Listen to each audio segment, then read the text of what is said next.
السلام علیکم ورحمۃ اللہ وبرکاتہ۔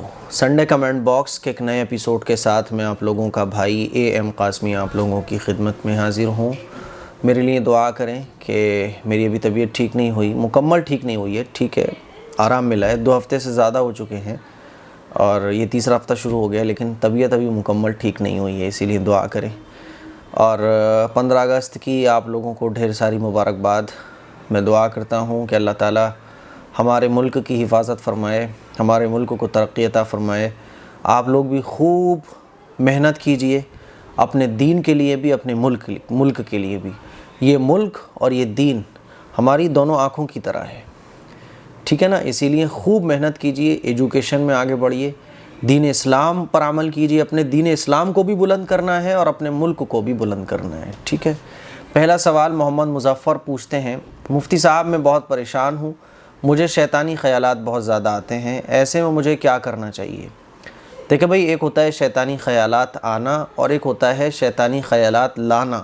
اگر شیطانی خیالات خود بخود آتے ہیں تو زیادہ ٹینشن لینے کی کوئی ضرورت نہیں ہے، اپنا مائنڈ آپ اس طرف لگاؤ مت، بلکہ دوسرے کاموں میں اپنے آپ کو مشغول رکھو۔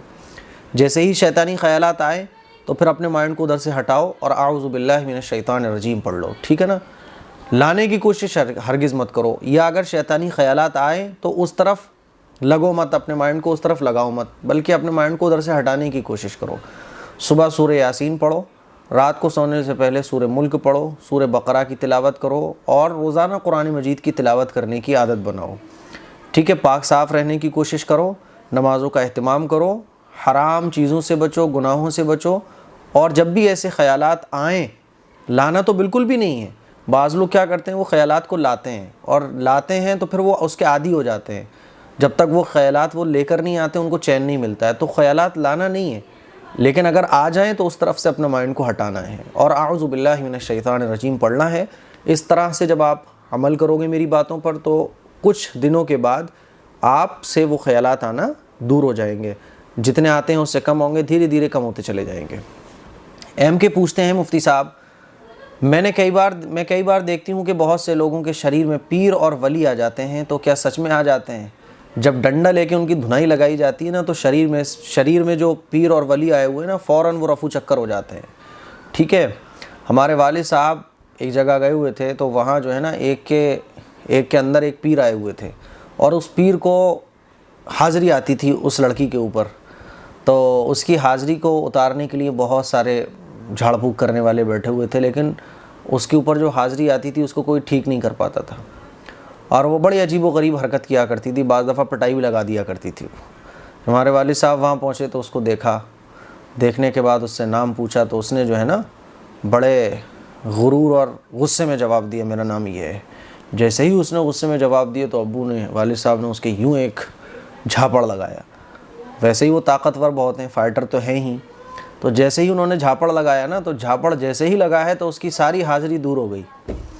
وہ حیرت میں پڑ گئی وہ لڑکی کہ آخر یہ کیا معاملہ ہے، یہ تو الگ ہی ٹائپ سے میرے اوپر جو حاضری ہوئی ہے اس کو اتارنے کی کوشش کر رہے ہیں۔ فوراً اپنے پاپا کے گلے سے جا کے لگ گئی، معاف کر دو مجھے، معاف کر دو۔ ایک جھاپڑ میں اس کی حاضری غائب ہو گئی۔ بعد میں پتہ چلا کہ اس کا افیئر کا معاملہ تھا کسی سے اور ماں باپ جو ہے اس کی شادی کہیں اور کرنا چاہتے تھے تو اس نے یہ ناٹک رچا ہوا تھا۔ اس طرح کے جتنے بھی کیسز ہوتے ہیں تو زیادہ تر کیسز 99% کیسز ایسے ہوتے ہیں جو یہی معاملہ ہوتا ہے، نوٹنکی والا معاملہ ہوتا ہے۔ وہ نوٹنکی کے ریزن الگ الگ ہوتے ہیں، کسی کی شادی کا مسئلہ ہوتا ہے تو کسی کا کوئی مسئلہ ہوتا ہے، ٹھیک ہے نا؟ ہاں 1% ایسے بھی کیسز ہوتے ہیں کہ واقعی ان کے اوپر کوئی حاضری ہوتی ہے، لیکن وہ پیر اور بزرگوں کی حاضری نہیں ہوتی بلکہ وہ شیطان کی حاضری ہوتی ہے، اور شیطان اس طرح سے سوار ہو جاتا ہے، کسی بھی جنات اور شیطان کسی کے اوپر سوار ہو جاتے ہیں، خاص طور پر ایسے لوگوں کے اوپر سوار ہو جاتے ہیں جو ناپاک رہتے ہیں، جو نماز نہیں پڑھتے، حرام گناہوں میں مبتلا رہتے ہیں، ایسے لوگوں کے اوپر وہ سوار ہو جاتا ہے اور بہت ساری چیزیں ایسی وہ بتا دیتا ہے، ایسی کر دیتا ہے کہ جس سے ہم لوگ دیکھ کے شاکڈ ہو جاتے ہیں کہ یار اس نے ایسی چیز کیسے بتا دی۔ لیکن زیادہ تر کیسز جو ہوتے ہیں وہ نوٹنکی اور ڈرامے بازیاں ہوتی ہیں، جب ڈنڈے پڑتے ہیں تو سب حاضری غائب ہو جاتی ہے۔ کوشچن نمبر 2، میرا نام مسکان ہے اور مجھے کسی نے کہا کہ یہ نام بہت برا ہے اور فلمی نام ہے، یہ نام نہیں رکھنا چاہیے، تو کیا یہ سچ ہے؟ اس نام کے معنی کیا ہے؟ مسکان، مسکرانا، مسکراہٹ کو مسکان کہا جاتا ہے۔ نام ٹھیک ہے، نو پرابلم، کوئی بات نہیں ہے۔ لیکن بہرحال ہمیں اپنا نام صحابیات کے نام پر رکھنا چاہیے، ایسا نام ہمیں رکھنا چاہیے جو کسی اچھے بندے سے جا کے ٹچ ہوتا ہو، ٹھیک ہے نا، اور صحابہ سے اچھا، پیغمبروں سے اچھا کوئی ہو نہیں سکتا، اسی لیے ہمیں کوشش یہ کرنا چاہیے کہ ہمارا نام کسی اچھے آدمی سے جا کے ٹچ ہو۔ تو مسکان نام ٹھیک ہے، نو پرابلم، آپ اس کو نک نیم کر لو، اور آپ اپنا نام خدیجہ رکھ لو، ام کلثوم رکھ لو، فاطمہ رکھ لو، ٹھیک ہے، ماریہ رکھ لو، یہ صحابیات کے نام ہیں۔ حضور علیہ الصلوۃ والسلام کے جو خاندان والے ان کے ناموں میں سے کسی ایک کا نام رکھ لو، اور مسکان اپنا نک نیم رکھ لو، نو پرابلم۔ بہرحال نام کوئی برا نہیں ہے، نام رکھ سکتے ہیں، جو آپ کا نام ہے ٹھیک ہے، کوئی دقت نہیں ہے، اگر آپ نہیں بدلنا چاہتی ہیں تو نو پرابلم۔ شہاب الدین پوچھتے ہیں مفتی صاحب، نمبر 1، تعزیہ دیکھنے جانا کیسا ہے؟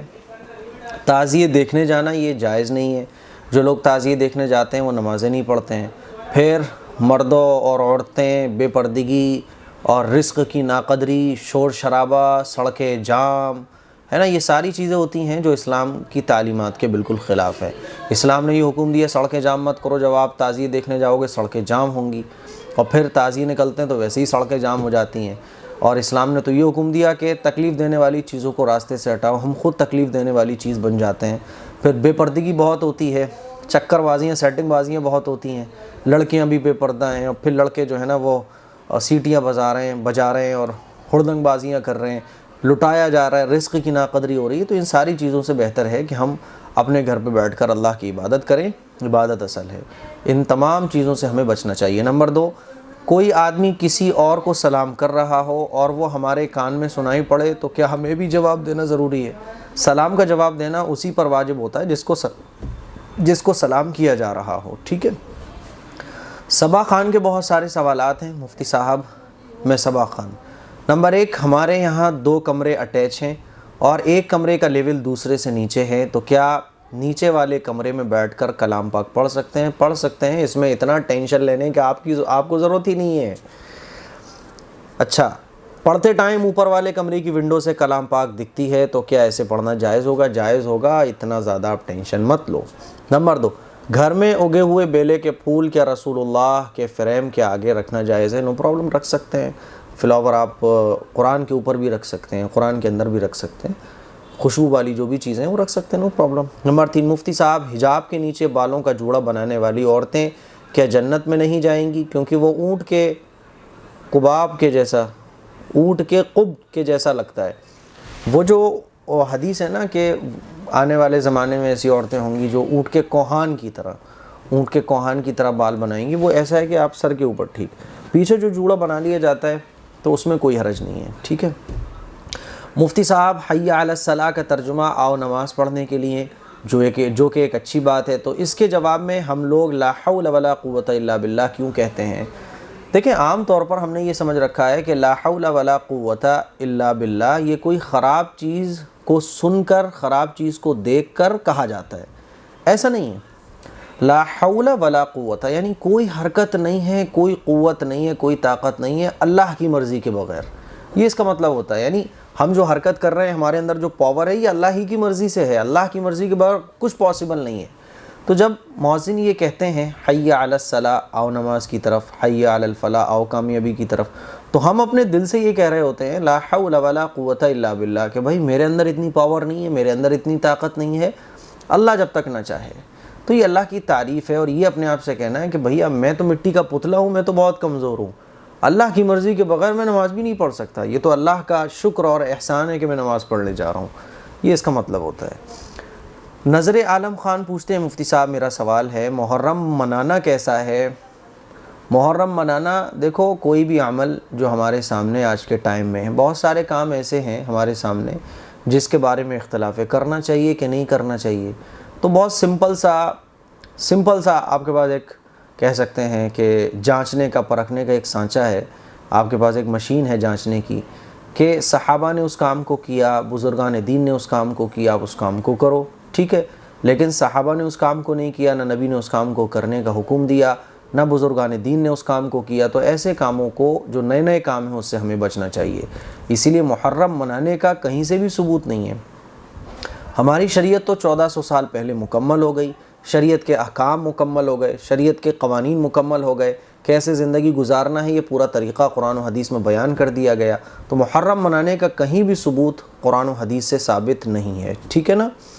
اچھا، اور چندہ دینا چاہیے یا نہیں؟ دیکھیے بھائی، چندہ جو دیا جاتا ہے تو بچپن سے ہی بچے چندہ لے رہے ہوتے ہیں، جوان چندہ لے رہے ہوتے ہیں. چندے کی یہاں ضرورت کیا ہے؟ یہ چندہ دینے کے بعد بریانی بنائی جاتی ہے، حلیم بنایا جاتا ہے، شربت بنایا جاتا ہے، اور یہ بھوکے پیاسوں تک پہنچتا بھی نہیں ہے. پھر اس کی ناقدری کتنی ہوتی ہے. آپ اگر سڑکوں پہ چلے جاؤ، جب یہ بڑھتا ہے تو لوگ کھاتے ہیں ایک ایک چمچ، باقی پھینکتے ہیں. رزق کی خوب ناقدری ہوتی ہے. اس سے بہتر یہ ہے کہ آپ اتنا پیسہ جمع کرنے کے بجائے جمع کر کے جو ہے کسی غریب کا گھر بنوا دو. کسی غریب، کتنے لوگ ایسے ہیں جو بھوکے سو جاتے ہیں، ان کے یہاں اناج پہنچوا دو، ان کے یہاں آٹا پہنچوا دو. ٹھیک ہے. تو یہ چندہ بندہ کرنا، وہی تو میں آپ کو بتا رہا ہوں، چندہ کرنے کی ضرورت ہی کیا ہے؟ معصوم بچے جو ابھی جوان بھی نہیں ہوتے ہیں وہ چندہ مانگ رہے ہوتے ہیں. بچوں کو ہم مانگنے کی بچپن سے ٹریننگ دے رہے ہیں. اسی لیے چندہ بندہ اور محرم منانا یہ درست نہیں ہے، قرآن و حدیث سے ثابت نہیں ہے یہ. ٹھیک ہے نا. حضرت حسین رضی اللہ تعالیٰ عنہ نے کربلا کے میدان میں نماز نہیں چھوڑی، روزہ نہیں چھوڑا، عبادت نہیں چھوڑی، اور ہم سب کچھ پورا دین چھوڑے بیٹھے ہیں اور اسی کو ہم نے دین بنا لیا کہ صرف محرم کے مہینے میں کچھ لوگ اٹھتے ہیں اور اسی کو دین کا نام دے دیتے ہیں. اسی لیے ہمیں دین پر عمل کرنا چاہیے. محرم 10 محرم کو ہی نماز پڑھ لو چلو 5 وقت کی، لیکن ہم تعزیے نکالنے میں، شربت پلانے میں مگن ہوتے ہیں. نہ ہمارا روزہ ہوتا ہے، نہ مسجدیں خالی پڑی ہوتی ہیں، سڑکیں ایک دم بھری ہوئی ہوتی ہیں. یہی تو قیامت کی نشانی ہے کہ سڑکیں بھری ہوئی ہوں گی، بازار بھرے ہوئے ہوں گے اور مسجدیں ویران ہوں گی. دیکھیے تمام چیزیں جو ہیں وہ خرافات سے متعلق ہیں، ان سے ہمیں بچنا چاہیے. رضوان سیفی پوچھتے ہیں، آپ کی رہنمائی بہت اچھی لگتی ہے، اللہ آپ کو سلامت رکھے اور آپ کی طبیعت جلدی ٹھیک ہو جائے، آمین. دعا کریں بھائی. دوائیں تو بہت کھا لیں. آپ یہ سمجھ لیں کہ دوائیں تو میں بہت دن سے کھا رہا ہوں. شاید میں نے اتنی لمبی دوا نہیں کھائی اب تک، لیکن بس اللہ کی مرضی ہے. دواؤں میں شفا دینے والا بھی تو وہی مالک ہے. اچھا، اشفاق پوچھتے ہیں، مفتی صاحب مجھے یہ جاننا تھا کہ آپ کی لائف میں کوئی ایسا اسپیشل وظیفہ جس سے آپ کی ہر دعا قبول ہوتی ہو، جو آپ اپنی لائف میں فالو کرتے ہیں؟ اگر ہے تو پلیز ہمیں بتا دیں. اللہ کا شکر کرنے والا بنیے، صبر کرنے والا بنیے، شکر کرنے والا بنیے. ہمیشہ اللہ کا شکر ادا کیجیے. اگر ایک ہاتھ نہیں بھی ہے، ایک ہاتھ تو سلامت ہے، شکر کیجیے. ہمیشہ اللہ کے بارے میں پازیٹیو اپنا مائنڈ رکھیے. ٹھیک ہے نا. جیسے کہ دیکھو، دیکھنے کا نظریہ ہوتا ہے آدمی کا. ایک گلاس پانی ہے لیکن وہ آدھا بھرا ہوا، آدھا گلاس پانی ہے. ٹھیک ہے نا. تو ایک دیکھنے والا دیکھتا ہے، کہتا ہے ارے یار آدھا گلاس پانی ہے. ایک دیکھنے والا دیکھتا ہے ارے وہی پانی ہے. تو اس نے آدھے کو دیکھا، اس نے پانی کو دیکھا. دیکھنے کا نظریہ ہوتا ہے، فرق ہوتا ہے. تو ہم اپنے نظریے کو ایسا بنائیں جس سے ہماری زبان پر ہمیشہ اللہ کا شکر جاری ہو. تو شکر کرنے والے بنیے اور حرام چیزوں سے بچیے، آپ کی ہر دعا قبول ہوگی. حدیث میں بھی آتا ہے کہ جو گناہوں سے نہیں بچتا، جو حرام چیزوں سے نہیں بچتا، تو پھر اس کی دعائیں قبول نہیں ہوتی. نغمہ خان پوچھتی ہیں، اللہ تعالیٰ آپ کو جلدی شفا دے. آپ کی ویڈیو سے بہت سیکھنے اور جاننے کو ملتا ہے، اس لیے آپ کا بہت شکریہ مفتی صاحب، جزاکم اللہ. آپ کا بھی بہت بہت شکریہ. سراج انور کہتے ہیں، میرے بیٹے کا ایڈمیشن ہو جائے، اس کے لیے کوئی دعا بتائیں، اور دعا میں یاد رکھیے گا. بھائی دعا کریں سبھی حضرات کہ ان کے بیٹے کا ایڈمیشن ہو جائے.